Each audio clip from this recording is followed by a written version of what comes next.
संविधान सभा की बनाई हुई अलग अलग समितियां अपने काम में लगी हुई थीं और सरकार को भी इस मुश्किल वक्त में बहुत कुछ संभालना था। इसलिए एक लंबे अंतराल के बाद संविधान सभा फिर मिली 4 नवंबर 1948 को। पर इस बीच हुई एक घटना ने सबको हिला दिया था, राष्ट्रपिता महात्मा गांधी की हत्या।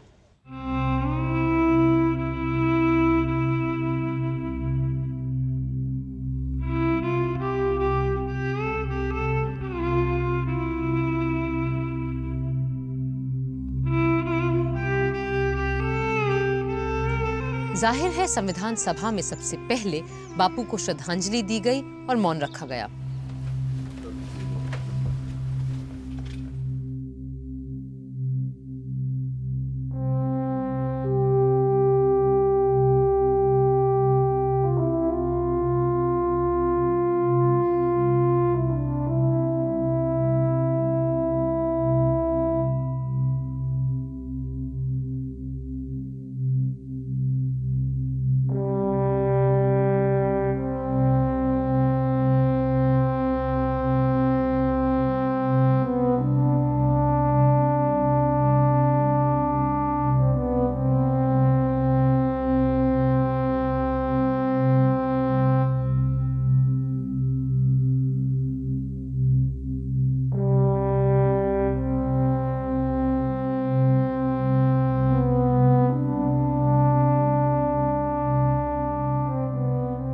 अजीब इत्तेफाक ये था कि इसी बीच कायदे आजम जिन्ना साहब भी नहीं रहे थे। सो गांधी जी के तुरंत बाद उन्हें भी श्रद्धांजलि दी गई और मौन रखा गया। और फिर शुरू हुआ मौलिक अधिकारों पे बात बहस का सिलसिला और शुरुआत की डॉक्टर अंबेडकर ने।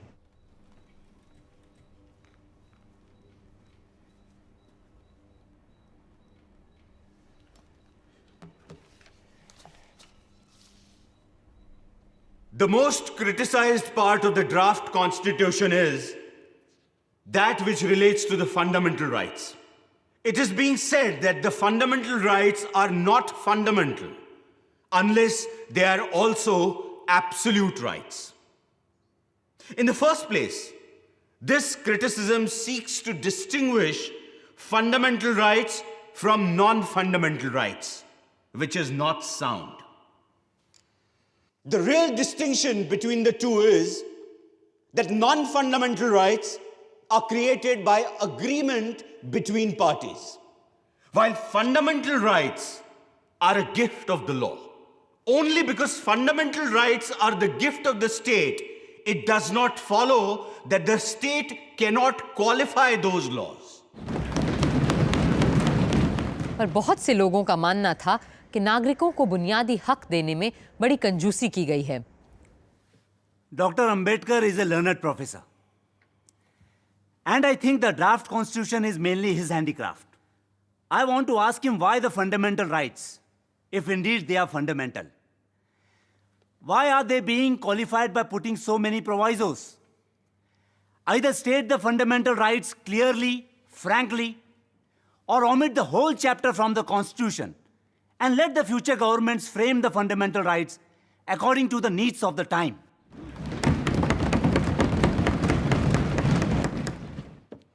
पिछली बैठक में जिन मौलिक अधिकारों को हमने तय किया था, उनके बारे में भी तरह तरह की शिकायतें की जा रही हैं कि हमने लोगों को बहुत कुछ नहीं दिया है। अब उसमें से भी हम कटौती करेंगे तो लोग बुनियादी हकों के नाम लेने पे भी हंसेंगे। जनाब सदर साहब, इजहारे ख्यालात की आज़ादी का वादा किया गया है। मुल्क भर में आने जाने रहने की आज़ादी भी दी गई है और मन मर्जी से ज़मीन जायदाद खरीदने बेचने की आज़ादी भी मिली है। पर हर छूट पे कुछ ना कुछ पख भी लगा दी गई है। कहीं इस बात की रोक है तो कहीं उस बात की टोक। इस सारी रोक टोक की वजह से इस शानदार आइन की शान पे बट्टा लग गया। सदर साहब, पहला हक जो हर बाशिंदे की मांग है वो है उसकी जान की हिफाजत का हक और उसकी आज़ादी का तहफ़्फ़ुज़। इंसान की अगली बुनियादी जरूरत है पढ़ाई लिखाई, जिसका हमारे इस बुनियादी हुकूक में कोई जिक्र ही नहीं है। इसलिए मेरी तजवीज़ है कि बच्चों के पढ़ने पढ़ाने को हम स्टेट की जिम्मेदारी माने और एलिमेंट्री एजुकेशन को हर शहरी के बुनियादी हुकूक में बाकायदा शामिल करें। उस वक्त तो लारी साहब की बात नहीं मानी गई और शिक्षा को मूल अधिकारों की जगह निदेशक तत्वों के तहत रखा गया। पर अब 6 दशकों के बाद शिक्षा हर भारतीय बच्चे का अधिकार है। लारी साहब जहां भी होंगे आज बहुत खुश होंगे। बुनियादी हकों पे बात जारी रखी यूपी के छोटे से कस्बे संडीला से आई बेगम साहिबा एजाज रसूल ने, जो बड़ी सुलझी हुई और ज़हीन औरत थीं। जनाब सदर साहब, ये निहायत ज़रूरी है कि कम से कम कुछ सिविल आज़ादियाँ हर शहरी को ऐसी मिलें जिन्हें छीनना किसी लेजिस्लेटर के लिए भी नामुमकिन हो। इसीलिए हमारे आइन को चाहिए कि वो इन आज़ादियों को हर सूरत महफूज रखे। मेरे तई ये निहायत ज़रूरी है कि कोई ऐसी कमेटी या एजेंसी बनाई जाए जो इस बात पर नज़र रखे कि जो फंडामेंटल राइट्स हमने दिए हैं और जो डायरेक्टिव प्रिंसिपल्स हमने तय किए हैं, उन मंसूबों को सारे सूबों में लागू किया जा रहा है या नहीं। बहुतों ने मूल अधिकारों की तारीफ की तो बहुतों ने उन पर सवाल भी उठाए। शायद यही तो लोकतंत्र का मर्म है।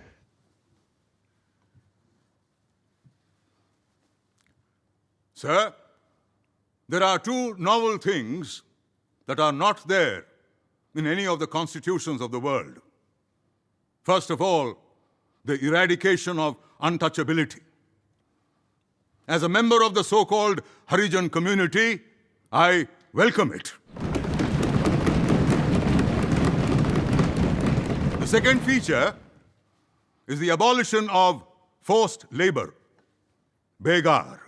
If there is any labor required for common purposes in the village, this most unfortunate fellow, the Harijan, is always caught hold of to do all menial and inferior service. These provisions will empower and integrate a community that has been outside the pale of society. Further protection is being provided by reservations.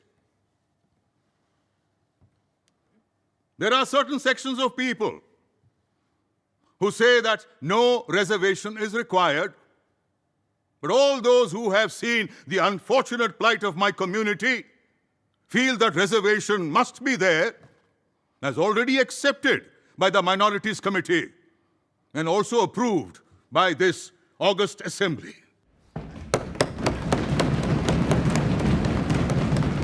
Sir. Shri Mahavir त्यागी हर मसले पर बहुत अलग विचार रखते थे, यहाँ तक कि मूल अधिकारों में माइनॉरिटीज के स्पेशल राइट्स और रिजर्वेशन पर भी। शेड्यूल कास्ट को माइनॉरिटी कहना और मानना बिल्कुल गलत है। वो माइनॉरिटी है ही नहीं, सिर्फ इसलिए कि मर्दमशुमारी में चंद गरीब तबकों की जातियों को एक साथ गिन लिया गया, वो शेड्यूल माइनॉरिटी बनने की बात करने लगे हैं। यह माइनॉरिटी सिर्फ कागजी माइनॉरिटी है और इसे बढ़ावा वो कुछ खानदान दे रहे हैं जो शेड्यूल माइनॉरिटी के नाम पर संसद और असेंबली में अपने लिए सीटें रिजर्व करवाना चाहते हैं। जो सचमुच के माइनॉरिटी थे वो सब सरहद पार करके वहां उस नए मुल्क में जा बसे हैं।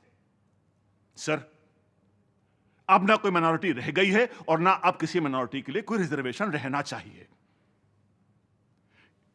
और सर, इसीलिए मैं आज हर शेड्यूल कास्ट वाले से, सिखों से, मुसलमानों से, दूसरी माइनॉरिटी वालों से, यहां तक कि हिंदुओं से यह अपील करना चाहता हूं कि अब वो किसी किस्म का कोई रिजर्वेशन ना मांगे। हम एक सेक्युलर स्टेट हैं और इसलिए हमें किसी मजहबी ग्रुप को या किसी जाति को कोई अलग हक देने का अधिकार नहीं बनता। हम किसी को भी दूसरों से अलग नहीं तोल सकते। हमारे लिए सब बराबर हैं।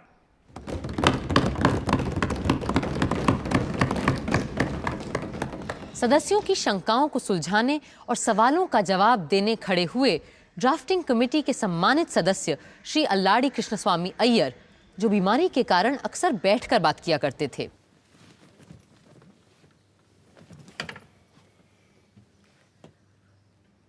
The great problem in providing for and guaranteeing fundamental rights in any constitution is where to draw the line between personal liberty and social control. True liberty can flourish only in a well-ordered state, and when the foundations of the state are not imperiled. The problem of minorities has been solved by common agreement in a manner satisfactory to the various parties concerned, and the draft constitution merely seeks to give effect to the agreement reached. ज्यादातर लोगों ने इजहार ख्याल की आज़ादी के सिलसिले में सिर्फ राजनीतिक विचारों को सामने रखने के बारे में ध्यान दिया, एक्सप्रेशन या अभिव्यक्ति के दूसरे आयामों पर नहीं। उपाध्यक्ष महोदय, क्लॉज 13 को अगर रास्ते पे चलने वाला आदमी भी पढ़े तो समझेगा कि देश के अंदर स्वराज आ गया है और हर इंसान को इसमें फ्रीडम मिल गई है। मगर आगे चलकर सब क्लॉज 2, 3, 4, 5 और 6 को वो पढ़े तो वो समझ लेगा कि देश के अंदर अभी स्वराज नहीं आया है। इस हाउस के बहुत सारे सदस्य जानते हैं कि सन 1941 में फ्रीडम ऑफ स्पीच और एक्सप्रेशन के लिए महात्मा गांधी जी के नेतृत्व में हम लोगों ने व्यक्तिगत सत्याग्रह किया था और इस देश के हजारों नहीं लाखों लोगों को जेल के अंदर सड़ना पड़ा था। उस समय हम ये सोच रहे थे कि जब हमारा राज आएगा तो इस देश के हर नागरिक को फ्रीडम ऑफ स्पीच और एक्सप्रेशन मिलेगी। मैं आपको बताना चाहता हूं कि प्रांतीय सरकारों ने अभी बहुत से कानून बनाए हैं कि लोग आपस में बातचीत नहीं कर सकते और 5 या 7 आदमी इकट्ठा नहीं हो सकते, और जैसा ये क्लॉज इस समय है उसी तरह से अगर पास हो गया तो सब समाप्त हो जाएगा। वहीं सेठ दामोदर स्वरूप ने प्रेस की आजादी की बात भी उठाई। सर, यह आर्टिकल जिस तरह यहां आया है उसे बड़ी गड़बड़ तरह से लिखा गया है। एक बात जिसका यहां कोई जिक्र ही नहीं है वो है प्रेस की आजादी। मेरे ख्याल से महोदय यह तर्क दिया जाएगा कि प्रेस की आजादी भी क्लॉज ए में ही निहित है, जिसमें बोलने और अभिव्यक्ति की आजादी की बात कही गई है। पर महोदय, मेरा कहना है कि आज का युग अखबार का युग है। प्रेस प्रतिदिन शक्तिशाली होता जा रहा है, इसलिए यह आवश्यक है कि हम प्रेस की आजादी की बात अपने संविधान में साफ साफ और अलग से लिखें। सिर्फ प्रेस ही नहीं, आज टीवी और इंटरनेट में भी इजहार ख्याल की आज़ादी पर सवाल उठते रहते हैं। संविधान बनाते समय ही कॉन्स्टिट्यूशन को बनाने की लंबी प्रक्रिया के बारे में शंकर्स वीकली में छपे एक कार्टून को लेकर अभी हाल ही में कुछ लोगों ने अभिव्यक्ति की आज़ादी पर प्रश्न चिन्ह लगा दिए। हालांकि तभी प्रोफेसर के.टी. शाह जैसे विद्वान ने किसी भी माध्यम में अभिव्यक्ति की आज़ादी को सुरक्षित रखने की तरफ सबका ध्यान आकर्षित किया था। I beg to move that citizens shall have right to freedom of speech and expression, of thought and worship, of press and publication. Sir, मुझे नहीं पता कि बोलने की स्वतंत्रता को अभिव्यक्ति की स्वतंत्रता से अलग क्यों रखा गया है। मेरे विचार में तो बोलने और अभिव्यक्ति की आज़ादी एक दूसरे के बराबर की चीजें हैं। हाँ, पर शायद ऐसा इसलिए किया गया हो कि अभिव्यक्ति के दायरे में तस्वीरें और अन्य कला माध्यमों की चीजें भी आ जाती हैं जो शब्दों से अलग और बढ़कर हैं। पूरी बहस का जवाब देने खड़े हुए doctor Ambedkar. It has been said that the fundamental rights do not speak of the freedom of the press. In my judgment, the press has no special rights which cannot be exercised by the citizen in his individual capacity. The editor of a press or manager are all citizens, and therefore, when they choose to write in newspapers, they are merely exercising their right of expression. And in my judgment, therefore, no special mention is necessary for freedom of the press at all. अगर अधिकतर लोग आम आदमी की सोच रहे थे, तो कुछ लोग आदमी से ज्यादा औरतों की सोच रहे थे, और शायद जरूरत से भी ज्यादा। Sir, a lot has been said about common man. But in the draft constitution, there is no mention of women. I think the peculiar composition of the drafting committee, which consisted of people who have no domestic relations with women, made them nervous about touching on that point. Sir, from my experience as a parliamentarian and a man of the world, I think it would be wise to provide for a woman's constituency. If you give them a special constituency, they can have their scramble and fight among themselves without coming into the general constituency. Otherwise, we may at times feel weak and yield in their favor and give them seats which they are not entitled to. Chaudhary साहब को लगा था कि औरतें उनका मजाक चुपचाप सह लेंगी, पर शायद उन्होंने नए भारत की नई महिला को ठीक से समझा नहीं था। Sir, the last speaker, Shri Rohini Kumar Chaudhary, the erstwhile champion and defender of women, who is against removing their social disabilities, spoke about special electorates for women. And in spite of the chivalry of the previous speaker, Indian women will not tolerate any such reservation in the Constitution.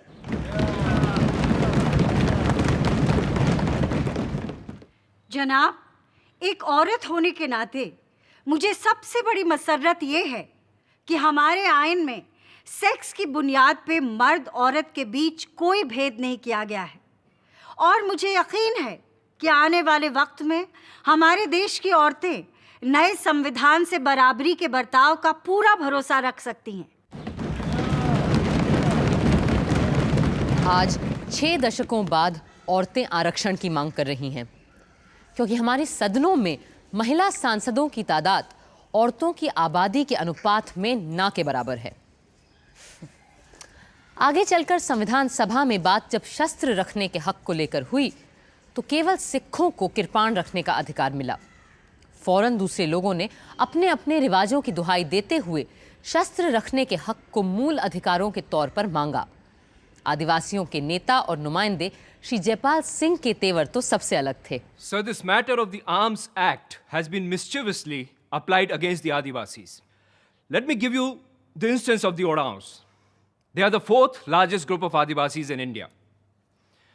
Just about now, there is a festival in which these Oraons get together, walk in a procession, carrying arms and weapons like lathis, bows and arrows, and they go to various akhadas in the villages. Now, this has been going on for centuries. Last year, all of a sudden, we were told that we should not carry any arms and weapons. Now, I don't mind pointing out, there are several members sitting here who are from Bihar. They won't be able to get back to their homes if they're not escorted by these people with arms.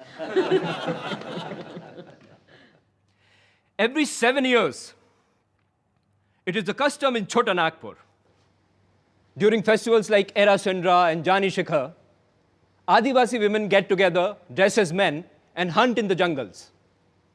Now, this is the only occasion that allows these women to show their masculine prowess naturally. So they love to dress as their men do. They love to carry arms and weapons like their men do, arms like lathis, bows and arrows, bhalas, and so forth. But according to this particular article in the Constitution, my fear is that upon seeing these women walking into the jungles with arms in their hands, the government might interpret that they were getting together for some kind of dangerous purpose. बहुत से सदस्य जो खुद अंग्रेजों की जेलों में रहे थे, लफ्ज देशद्रोह अर्थात सेडिशन को लेकर चिंतित थे।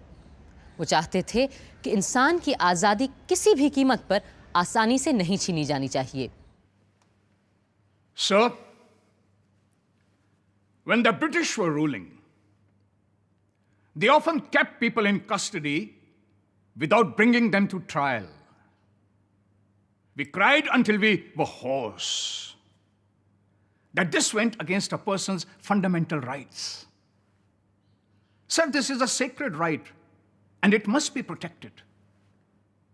It is said, emergencies may arise, where this right may be denied.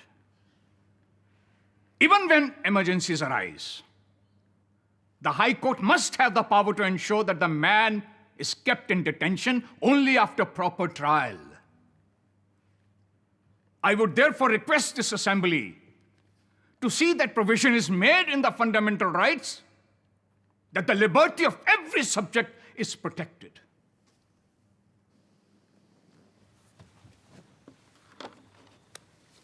महोदय, हमारे यहाँ जो फौजदारी कानून है, उस कानून में दफा 124A कब लगाई गई थी, उसका मैं यहाँ के माननीय सदस्यों को स्मरण दिलाना चाहता हूँ। उन्हें याद होगा कि वह दफा लोकमान्य बाल गंगाधर तिलक को सजा देने के लिए खास तौर से बनाई गई थी। मुझे यहाँ पे कुछ व्यक्तिगत बातें याद आ जाती हैं। मेरे परदादा को सोने का एक कमरपट्टा मिला था, हीरों से जड़ा हुआ। उसको सन 1857 में अंग्रेज सरकार को मदद देने के लिए दिया था और उस पर लिखा था, in recognition of his services during the mutiny in 1857। मैंने 1930 के सत्याग्रह में अपने भाषण में कहा था कि मेरे परदादा ने जिस सरकार को स्थापित करने के लिए सहायता देकर पाप किया था, उस पाप का प्रायश्चित उनके पड़पोते ने उस सरकार को उखाड़ने का प्रयत्न करके किया है।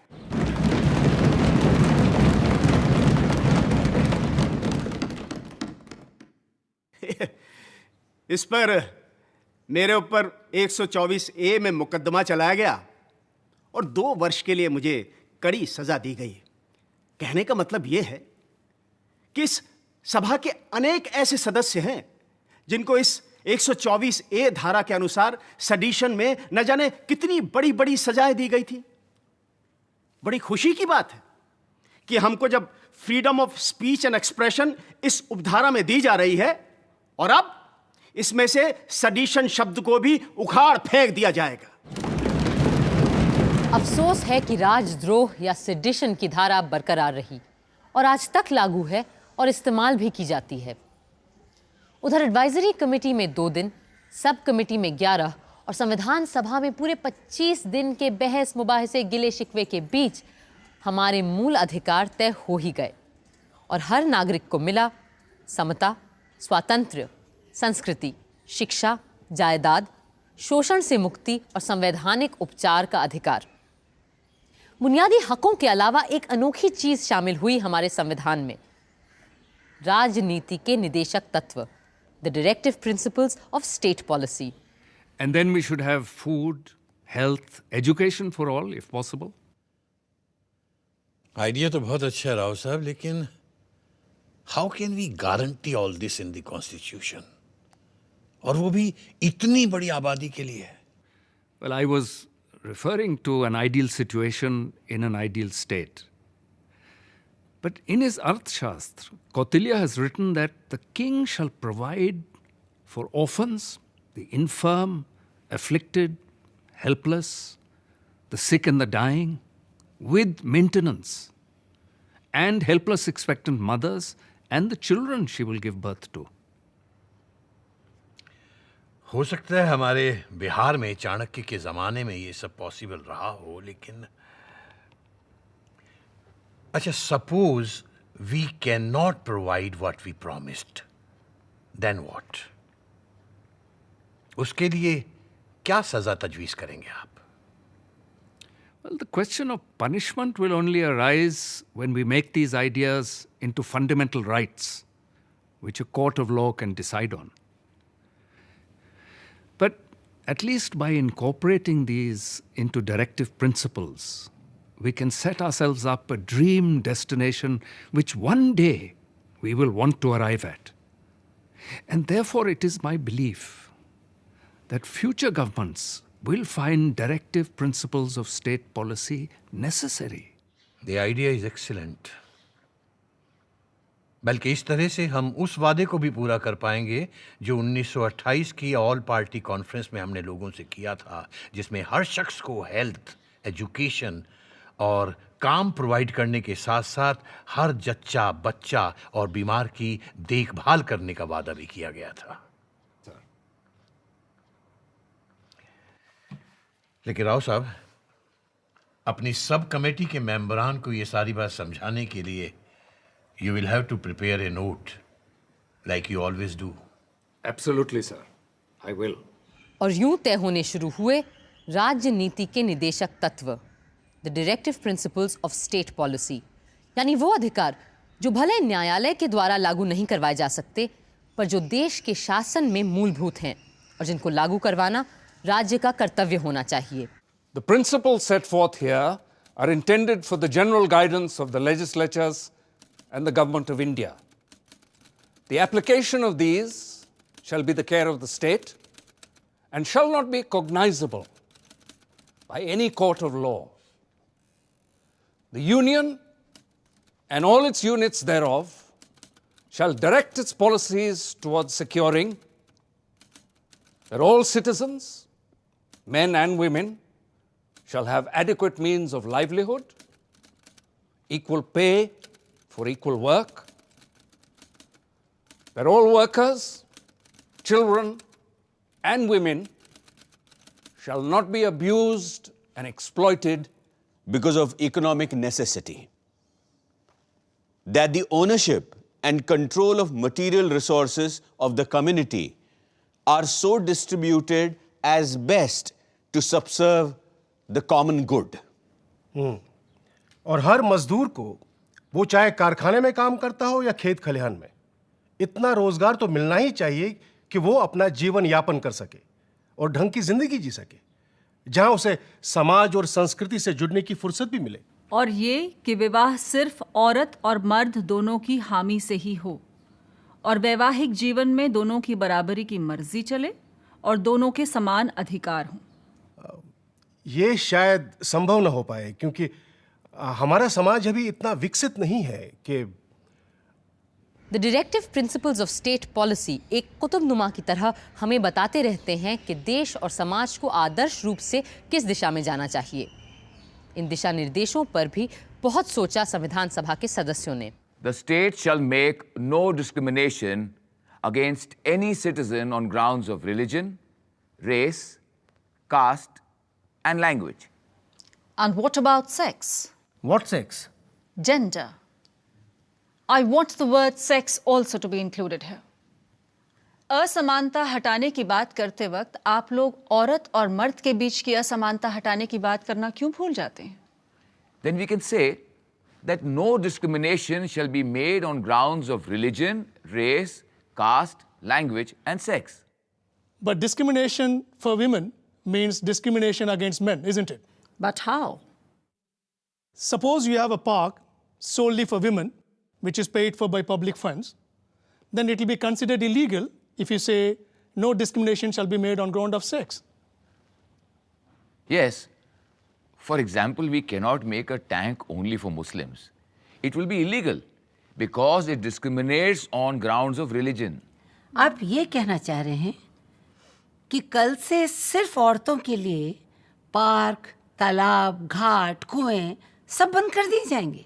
If we have to provide for women some separate institutions, then the use of the word sex in this clause would make it difficult. तो फिर हटा दीजिए इसे। पर कम से कम हम औरतों के लिए अलग संस्थाएं, घूमने फिरने, उठने बैठने की जगहें तो रहने दीजिए। जायदाद और अपनी मर्जी से शादी के मसले में तो आप पहले से ही हमारे हक छीन चुके हैं। और तो और विवाह में मर्द और औरत दोनों की सहमति जरूरी हो, मेरी इस तजवीज़ को भी आप लोगों ने ताक पर रख दिया है। You have removed my clause on the right to marriage by mutual consent. आखिर औरतों को चाहिए क्या? अगर आप लोगों को मर्दों से बराबरी चाहिए तो वो तो अब सब बराबर हैं ही। अब आपको बराबरी भी चाहिए और ऊपर से खास अधिकार भी चाहिए। मेरी तो समझ में नहीं आता कि आखिर औरतों को चाहिए क्या।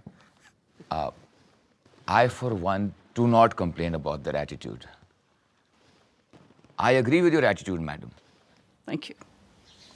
If you allow us to change this clause to read as follows.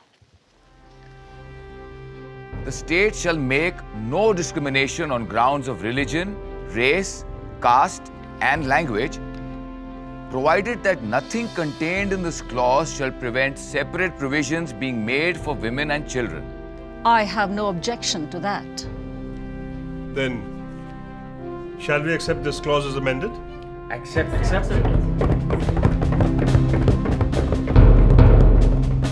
Doctor Ambedkar ने सभा में संविधान का मसौदा पेश करते हुए राजनीति के निदेशक तत्वों के बारे में लोगों को बताया। In the draft constitution, the fundamental rights are followed by what are called the directive principles. It is a novel feature in a constitution framed for parliamentary democracy. Directive principles are like instruments of instructions. The inclusion of such instructions in such a constitution becomes justifiable for another reason. The draft constitution is not a contrivance to install any particular party in power, as has been done in some countries. Who should be in power is left to be determined by the people. But the group that captures power will have to respect the directive principles. They cannot ignore them. Their breach may not be answerable in a court of law, but will certainly be answerable to the electorate at election time. Sir, as the Honorable Law Minister himself candidly admitted, the directive principles of state policy cannot be enforced in a court of law. They are pious and superfluous. If no legal remedy is provided, sir, it would be absolutely wrong to insert the so-called rights in the statute. I submit, if these principles of purely directive character be at all introduced in a statute, then I think there are other principles also which should equally be introduced. Say, for instance, don't ill-treat your neighbor. Don't tell a lie. There are 10 commandments in the Bible. Then there are other commandments in various other religions. And from practical life, they should also be introduced on the same principles.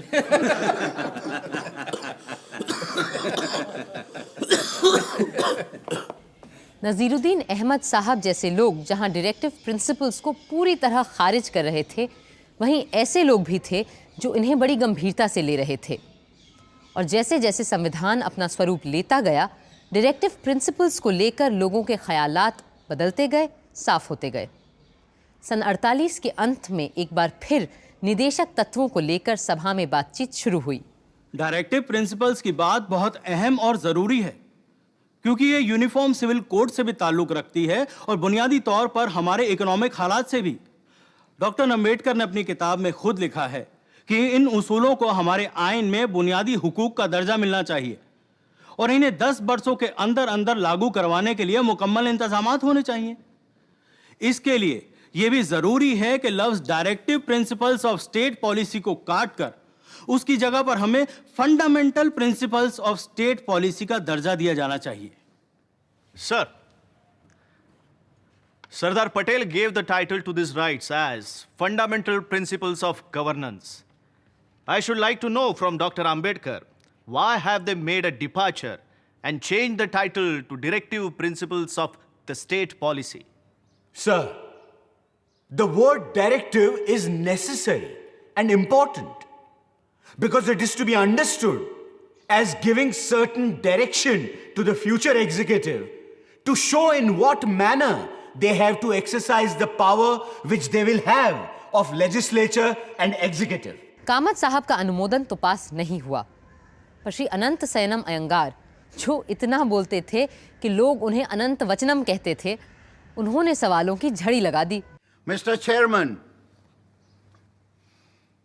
sir, it is said that the state should, within a period of 10 years, introduce free compulsory education. Let us assume that the state does not do so then. Can any court of law enforce it? Against whom? In case a decree is granted by court of law, who will carry it out? If the government does not carry it out, can the High Court or Supreme Court enforce it? Is it open to the Supreme Court to change such a government? With its authority, can it imprison all the ministers and bring in a new set of ministers? In the nature of thing, these are only directive and cannot be justiciable rights at all. कई सदस्य चाहते थे कि directive principles को हमें अधिक धार देनी चाहिए। सर, इस अनुच्छेद की शुरुआत में ही साफ लिखा है कि इन आदर्शों को लागू करवाने को लेकर आप अदालत के सामने नहीं जा सकते।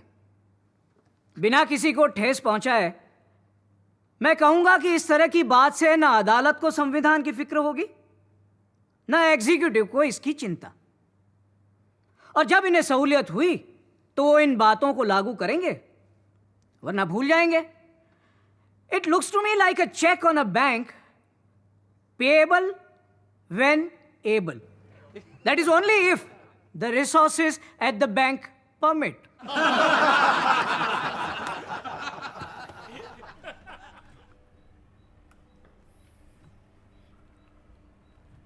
यह हमारे संविधान का एक बहुत ही अहम मुद्दा है और ये सिद्धांत हमें बार बार उन उसूलों की याद दिलाते हैं जो हमारे संविधान में शुरुआत से ही हैं, उसकी आत्मा में ही बसे हैं। इसलिए मैं गुजारिश करूंगा अपने दोस्त केटी शाह से कि वो इसकी मुखालिफत ना करें और अपने अमेंडमेंट पर ज़्यादा जोर न डालें। कुछ लोग इन डायरेक्टिव प्रिंसिपल्स को एक खास राजनीतिक रंग देना चाहते थे। सर, यह जग जाहिर है कि हमारा जो समाज है उसे एक पूंजीवादी समाज ही कहा जाएगा और इस समाज में शोषण करने वाले और शोषण सहने वाले दोनों एक साथ रहा करते हैं। इसमें शोषण करने वाले स्पष्ट है कि शोषित वर्ग को दबाकर ही रखते हैं। इस किस्म के समाज में असली जनता की भलाई न हो पाएगी न कायम रहेगी। उनकी भलाई तभी संभव हो पाएगी जब शोषण करने वाले वर्ग को ही समाप्त कर दिया जाए, और यह तभी मुमकिन होगा जब हम स्थापना कर सकें एक समाजवादी गणराज्य की। कईयों को यह सूरत बिल्कुल मंजूर नहीं थी। सर, क्या इन प्रिंसिपल्स का मकसद यह है कि इस मुल्क की सियासी पार्टियों को किसी खास तरह के उसूलों और सियासी प्रोग्राम तक महदूद रखा जाए? इसे जमहूरियत नहीं कह सकते, खास तौर से वो जमहूरियत जिसका हमारे यहां तस्वुर किया गया है, यानी पार्लियामेंट्री डेमोक्रेसी, जिसमें आवाम की तरफ जवाबदेही होती है। यह कॉन्स्टिट्यूशन महज एक फरमा है जिसे जो भी पार्टी सरकार की जिम्मेदारी संभाले इस्तेमाल कर सकती है ताकि वो अपने प्रोग्राम, ख्यालात और उसूलों के मुताबिक उसे ढाल सके। शराब और नशेबंदी को लेकर बड़ी स्पिरिटेड नोकझोंक हुई सदन में, क्योंकि वहां दोनों किस्म के लोग मौजूद थे, पीने वाले और शराब से नफरत करने वाले। ऐसे में लोगों का थोड़ा बहुत बहक जाना तो लाजमी था। मुझे हैरत है कि जिस तरह से हमने अपना आइन लिखा है, इसमें नशाबंदी, दारूबंदी और शराब बेचने बनाने के बारे में कुछ कहा ही नहीं गया है। एक नया आर्टिकल हमें डालना चाहिए जिसमें यह साफ लिखा होना चाहिए कि स्टेट ये देखेगा कि शराब और दूसरी नशे की चीजों को बनाने, बेचने, लाने, ले जाने और पीने पर पूरी तरह से रोक लग सके। जनाब, मुझे उर्दू का एक शेर याद आता है, अगर इजाजत हो तो आप सबके सामने पेश करना चाहूंगा। इरशाद फरमाएं। इलाही हमसे मैखारों को वो दुनिया अता होती जहां हुक्मन पिया करते, ना पीते तो सजा होती। मेरा कहना है कि हमारे संविधान में अगर शराबबंदी नहीं है तो इसमें गांधी जी भी नहीं है, क्योंकि जहां मैं और मदिरा होगी वहां गांधी जी नहीं हो सकते, और जहां गांधी जी होंगे वहां दारू नहीं हो सकती। और मुझे इस अमेंडमेंट से नहीं बल्कि उस जगह से एतराज है जहां संविधान में मेरे काबिल दोस्त इसे लाना चाहते हैं। पहली बार श्री महावीर त्यागी की बात से एक मत हुए doctor Ambedkar. If it is this matter of prohibition, then it has been agreed between myself and Mr. Tyagi that he will move an amendment, and I propose to accept his amendment. So the matter may be postponed until then. I submit that by the back door, there seems to be a collective attempt here to interfere with the religious rights of the most ancient people of this country, the Adivasis.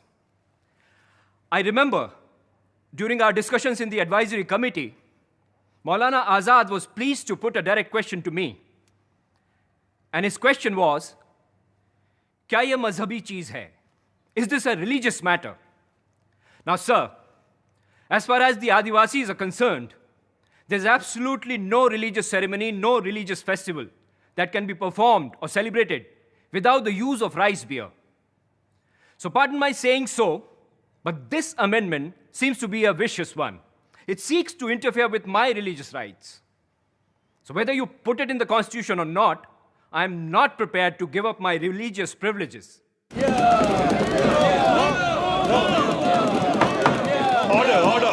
पर इन सब बातों के बीच एक बड़ी अजीबोगरीब आवाज उठ खड़ी हुई। उड़ीसा से आए थे श्री लक्ष्मी नारायण साहू। माननीय उप प्रधान जी, पहले श्री जयपाल सिंह जी ने जो फरमाया है कि आदिवासियों में ये ड्रिंक बहुत चलती है, तो वो तो ठीक है, लेकिन सबसे पहले मैं एक बात कहना चाहूँगा कि आदिवासी जो ड्रिंक करते हैं वो दूसरे तरीके की होती है। वो तो हम लोगों के उड़ीसा में एक वृक्ष है जिसका नाम सलब है, उसका ड्रिंक थोड़ा सा धीमा करता है लेकिन उनको पागल नहीं बनाता। अब जिस दिन से इस हिंदुस्तान में, जैसा माननीय केशव चंद्र सेन ने कहा है, the two great gifts of Britishers to India are on the one hand the Bible and in the other hand the bottle. कि जयपाल सिंह जैसे लोग जो रिलीजियस फ्रीडम की बात करते हैं वो ऐसा मत कहें। हमारे देश में सती की रिलीजियस फ्रीडम थी, वो आज कहाँ चली गई? हमारे आदिवासियों में ह्यूमन सेक्रीफाइस जायज़ थी, लेकिन आज वो बुरी प्रथा मिट गई। आज गवर्नमेंट हमें ह्यूमन सेक्रीफाइस नहीं करने देती, और जो आदमी स्कूल में पढ़ने जाए उसे दारू नहीं पीनी चाहिए, क्योंकि पढ़ना और दारू पीना दोनों अलग अलग करना चाहिए। जो आदमी पढ़ता है वो दारू नहीं पीता। डॉक्टर अंबेडकर को ही पीने वालों और न पीने वालों में बीच बचाव करना पड़ा।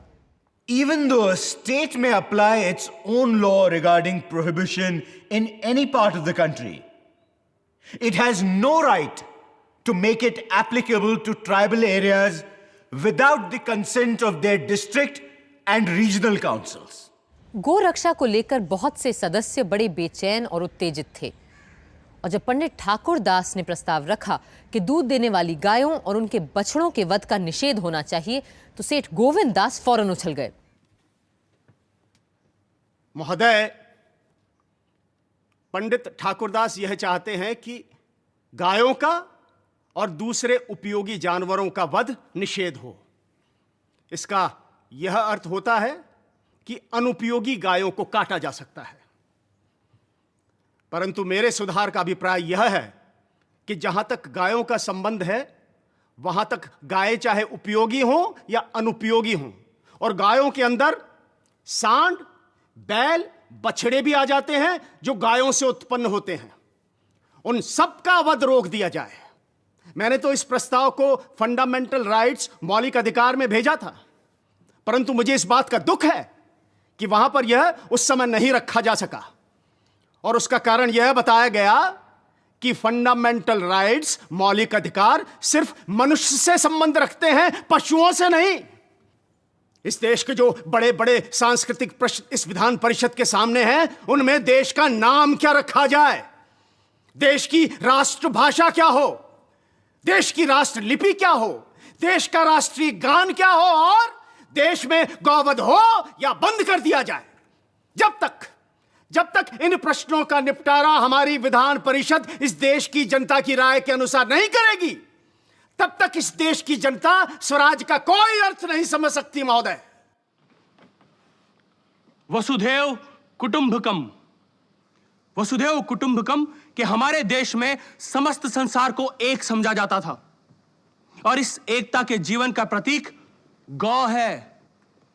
क्या हम इसका निर्वाह नहीं करेंगे? हम जो अपने करोड़ों देशवासियों के प्रतिनिधि हैं। यदि हमें अपने देश, समाज और संस्कृति की रक्षा करनी है तो सबसे पहले हमें गौ रक्षा का व्रत लेना होगा। इन्हीं शब्दों के साथ मैं अपनी बात समाप्त करता हूं।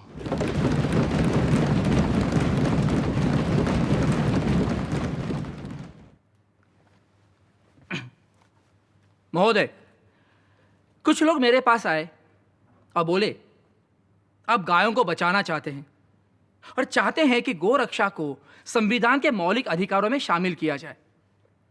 तो ये मौलिक अधिकार इंसानों का अधिकार होगा या गायों का संवैधानिक अधिकार माना जाएगा? मैंने उन्हें जवाब दिया और कहा, मान लो कि बात अगर गाय की नहीं तुम्हारी मां को बचाने की होती तो तुम उसे किसका मौलिक अधिकार कहते? वो तेरी मां का अधिकार होता या तेरा? बोलो। मेरे लिए मेरी मां की रक्षा, मेरी पत्नी की रक्षा, मेरे बच्चों और परिवार की रक्षा उसी तरह मेरा मौलिक अधिकार है जैसे कि गाय की रक्षा। किंतु प्रोफेसर के.टी. शाह जैसे धीर गंभीर लोग किसी एक छोटे से नुक्ते को लेकर नहीं बल्कि देश की बड़ी तस्वीर को लेकर चिंतित थे। सर, इंडिया को एक सोशलिस्ट संघ कहना कतई सही नहीं होगा। मुझे तो लगता है कि हम और चाहे कुछ भी हों, सोशलिस्ट यानी समाजवादी तो है ही नहीं। सर, ऐसे लोग भी हैं जो सोशलिज्म के सामाजिक न्याय से वाकिफ हैं और जानते हैं कि आने वाला कल समाजवाद का युग होगा और केवल समाजवाद ही इंसान और इंसान के बीच बराबरी का रिश्ता कायम कर सकता है।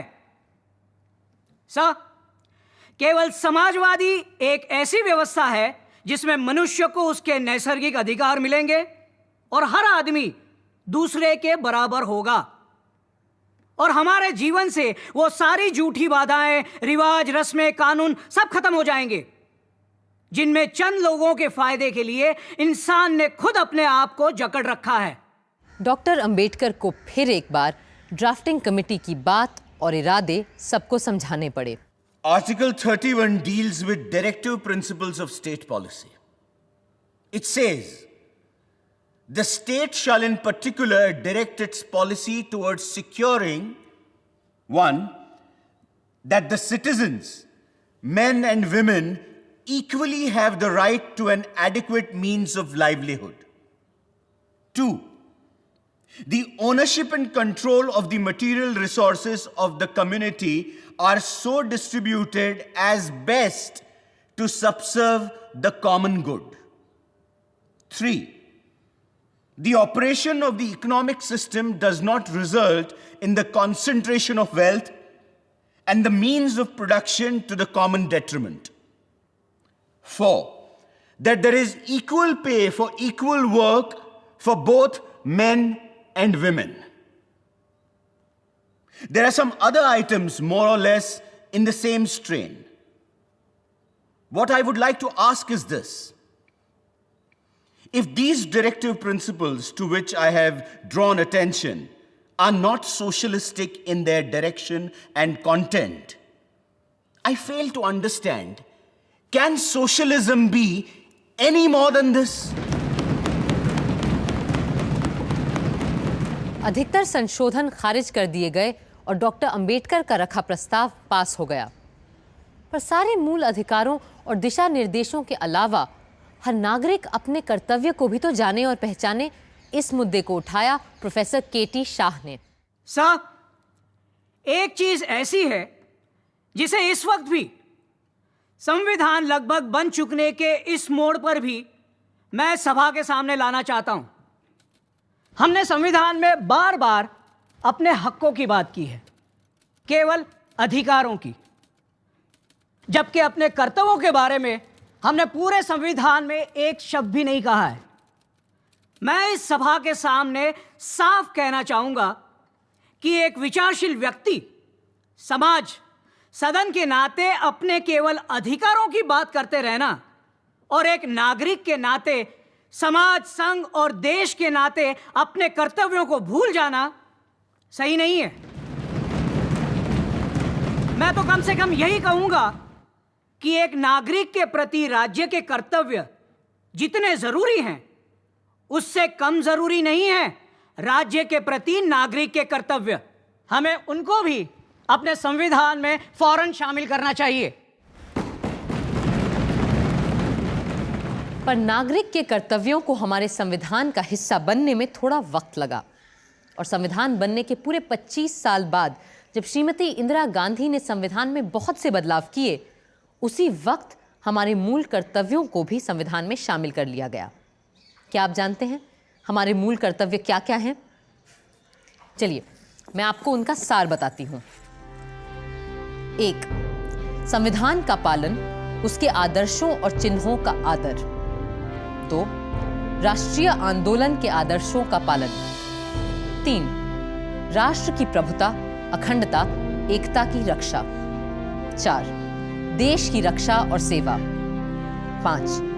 धर्म, भाषा, प्रदेश, वर्ग से परे सभी की समरसता और समानता की भावना का निर्माण। 6. हमारी गौरवशाली संस्कृति का सम्मान और रक्षण। 7. प्रकृति पर्यावरण का रक्षण और संवर्धन। 8. वैज्ञानिक दृष्टिकोण और मानववाद का विकास। 9. हिंसा का त्याग और सार्वजनिक संपत्ति की सुरक्षा। 10. व्यक्तिगत और सामूहिक रूप से उत्कर्ष की ओर गमन। 11. माता पिता संरक्षक के रूप में बच्चों के लिए शिक्षा विकास की जिम्मेदारी। गाड़ी चाहे कितनी भी उम्दा क्यों ना हो, उसे चलाने वाला ड्राइवर ही सफर को अच्छा, बुरा, महफूज या खतरनाक बना देता है। इसी तरह कोई भी संविधान उतना ही अच्छा या बुरा हो सकता है जितना उसको पालन करने वाले बनाएं। अब हमें अपने संविधान को कैसे बरतना है, इसका फैसला भी आपको और हमको ही करना होगा।